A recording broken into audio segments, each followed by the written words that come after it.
औज़ु बिल्लाहि मिनश्शैतानिर्रजीम बिस्मिल्लाहिर्रहमानिर्रहीम। अस्सलाम वालेकुम फ्रेंड्स, जैसा कि आप जानते हैं कि हमारा ये वेब डिज़ाइनिंग का कोर्स चल रहा है जिसमें हम 2020 की लेटेस्ट कोडिंग के मुताबिक वेब डिज़ाइनिंग सीखेंगे।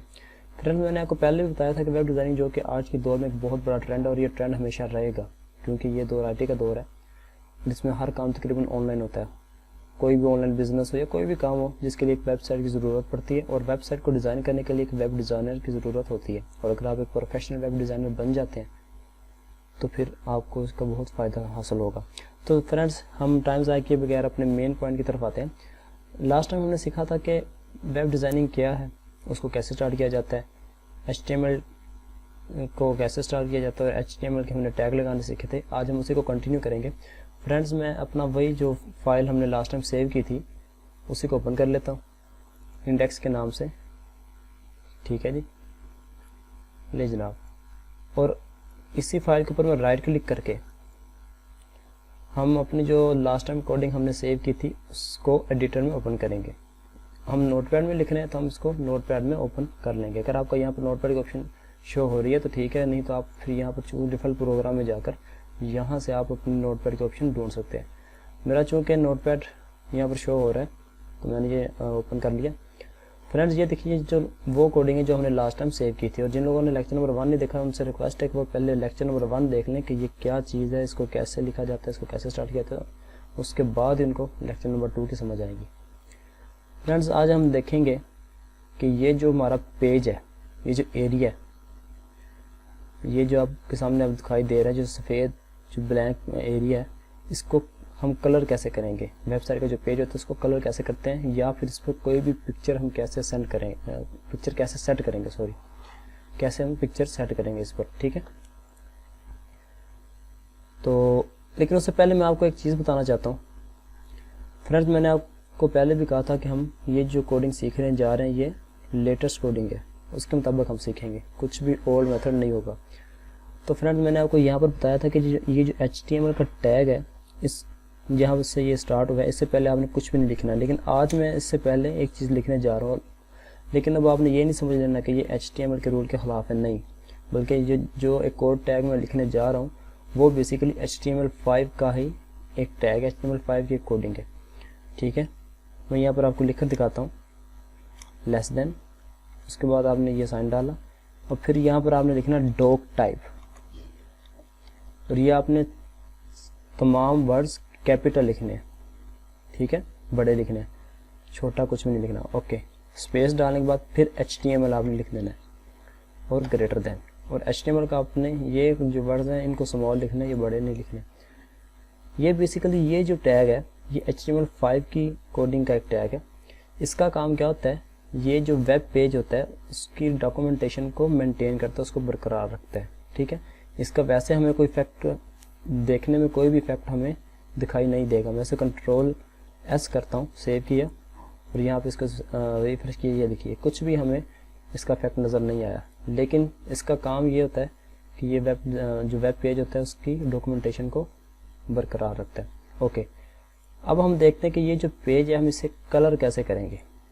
बहुत सिंपल है, मैं यहाँ पर वक्ती तौर पर इसको फ़िलहाल मैं रिमूव कर रहा हूँ। ठीक है, रिमूव करें या ना करें वो कोई मसला नहीं।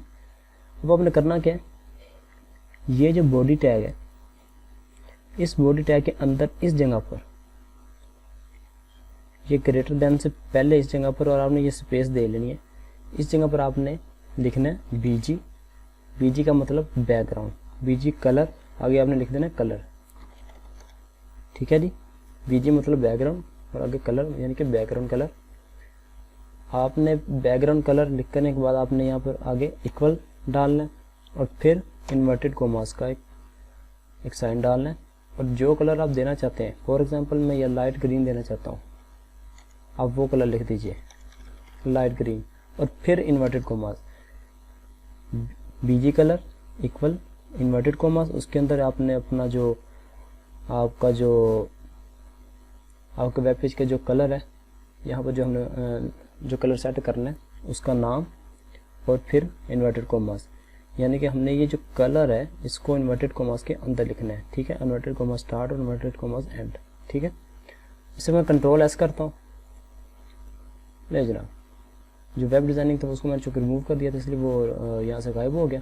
और ये जो हमने ये लाइट ग्रीन का ना हमने पेज इसका ये कलर्स को ये इंस्ट्रक्शन दी थी, जो कमांड थी वो हमने लाइट ग्रीन की दी थी, यहाँ पर आके लाइट ग्रीन हो गया।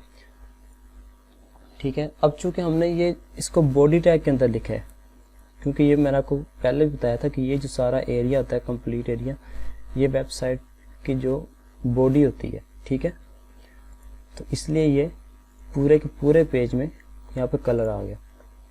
ओके, अब नेक्स्ट चीज़ क्या है मैं आपको बताता हूँ। एक तो हो गया ये मेथड बीजी कलर, लेकिन इसका एक और मेथड है जो बैकग्राउंड में इसमें कलर करने का एक और मेथड है, जो कि न्यू वर्जन के मुताबिक है। आप इसको भी यूज़ कर सकते हैं, जो मैंने अभी लिखा हुआ था। आप इस चीज़ को भी यूज़ कर सकते हैं, बीजी कलर को भी, अगर आप ये वाली कोडिंग यूज़ करना चाहते हैं। लेकिन इसका जो दूसरा मेथड है मैं वो भी आपको बताऊंगा, क्योंकि मैंने आपसे कहा था कि मैं आपको हर एक चीज़ बताऊंगा। ठीक है, अब आपने क्या करना है, यहाँ पर लिखना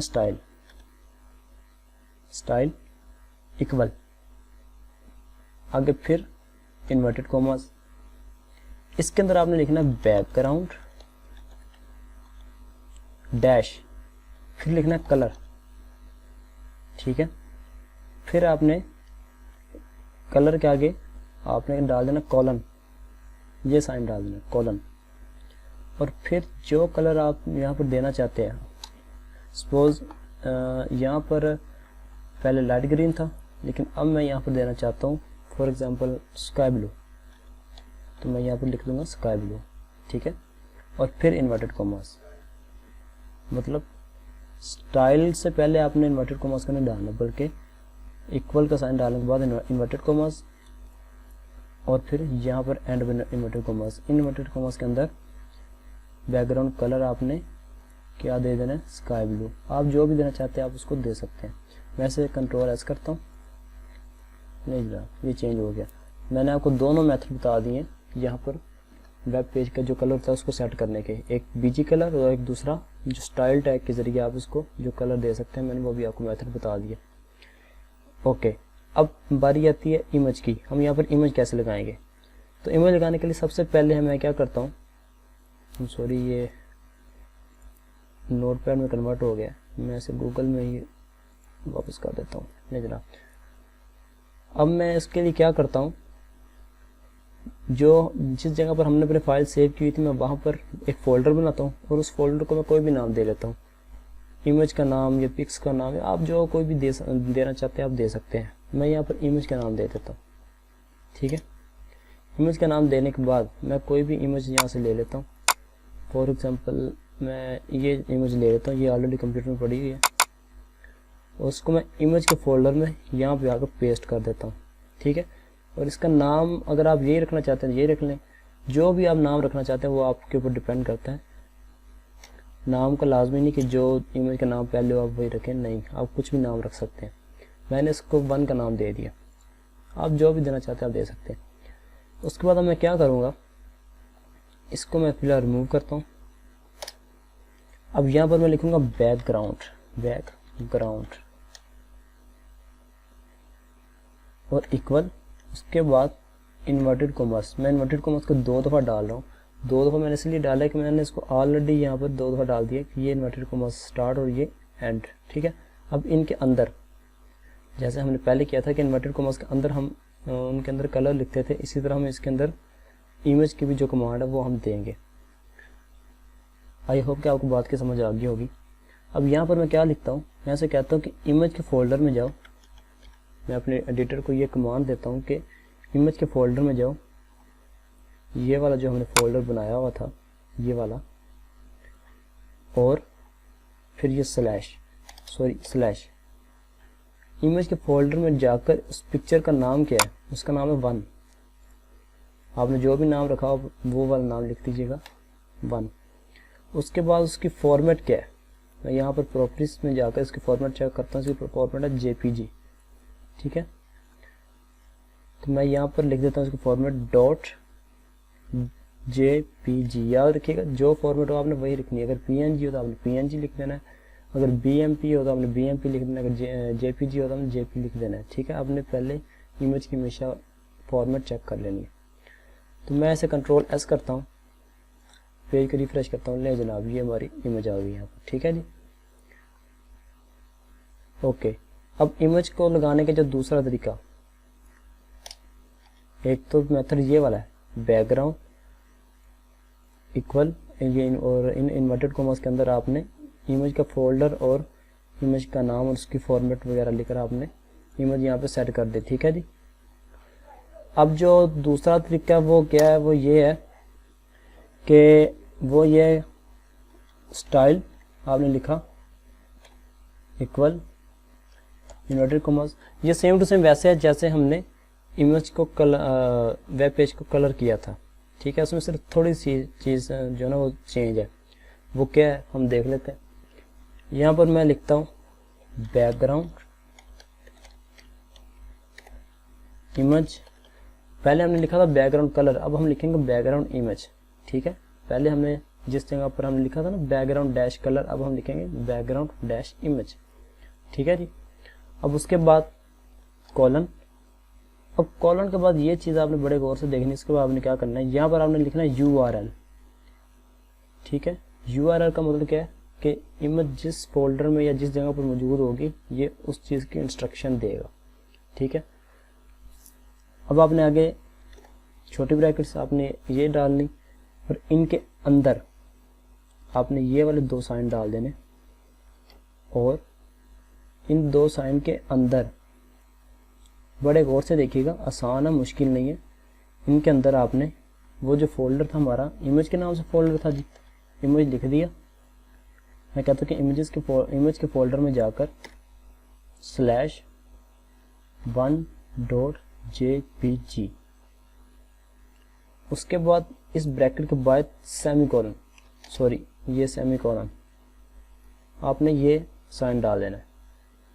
ये सेम टू सेम वैसे ही आपने सिर्फ ये कलर की जगह इमेज लिख दिया और उसके बाद हमने या इस जगह पर हमने वो उस कलर का नाम लिखा था, लेकिन आपने कलर का नाम नहीं बल्कि URL और इमेज जिस फोल्डर में मौजूद हो गया आपने उसकी इंस्ट्रक्शन दे देनी है।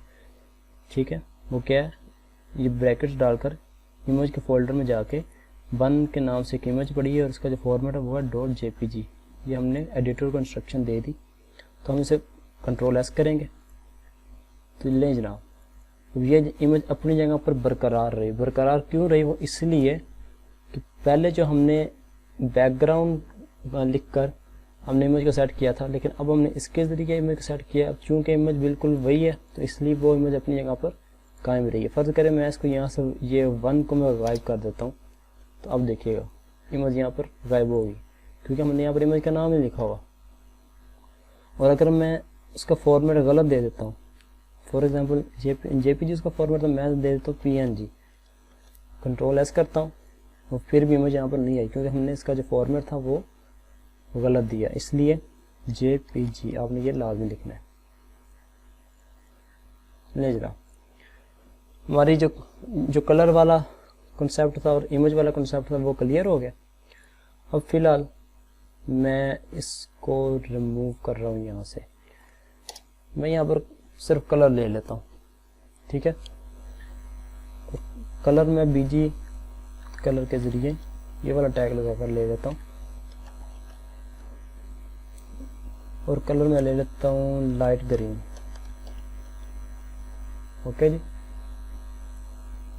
नहीं जनाब। अच्छा, अब अगली चीज़ नेक्स्ट ये है कि ये वाला जो हमारा एरिया है ये वो एरिया जहाँ पर हम कोई भी टेक्स्ट लिखेंगे, या मैंने आपको बताया था कि हमारी बॉडी का एरिया है, मतलब हमारा जो वेबसाइट है उसकी बॉडी है ये। इसके अंदर कोई भी टेक्स्ट वगैरह लिखेंगे या जो भी हमारी वेबसाइट का जो लेआउट होगा, जो डिज़ाइन होगा, वो इस एरिया के अंदर आएगा, इसलिए हम यहाँ पर सारी कोडिंग करेंगे। अब नेक्स्ट चीज़ आ जाती है टेक्स्ट। अब यहाँ पर मैं कोई भी टेक्स्ट लिख देता हूँ। ओके, अब हम ये देखेंगे कि ये जो टेक्स्ट हमने लिखा हुआ है इसके बैकग्राउंड को हम कैसे कलर कर सकते हैं। जिस तरह से किसी चीज़ को हाईलाइट किया होता है, इसी तरह से हमने भी पूरे पेज को तो हमने कलर कर दिया, लेकिन जो टेक्स्ट लिखा हुआ है इसके बैकग्राउंड को हम कैसे कलर करेंगे। मैं यहाँ पर फिलहाल इसको रिमूव कर रहा हूँ और यहाँ पर मैं टैग लिख रहा हूँ P tag. Less than P और ग्रेटर देन। इसी तरह इसको हम क्लोज भी करेंगे। मैंने बताया था कि जो भी टैग लिखेंगे हमने उसको क्लोज भी करना है, ठीक है जी। और इस पी टैग के अंदर, सॉरी, पी टैग स्टार्ट होने के बाद और एंड होने से पहले, मतलब इस जगह पर हम जो भी टेक्स्ट लिखना चाहते हैं हम उसे लिखेंगे। मैं यहाँ पर लिखना चाहता हूँ वेब डिज़ाइनिंग।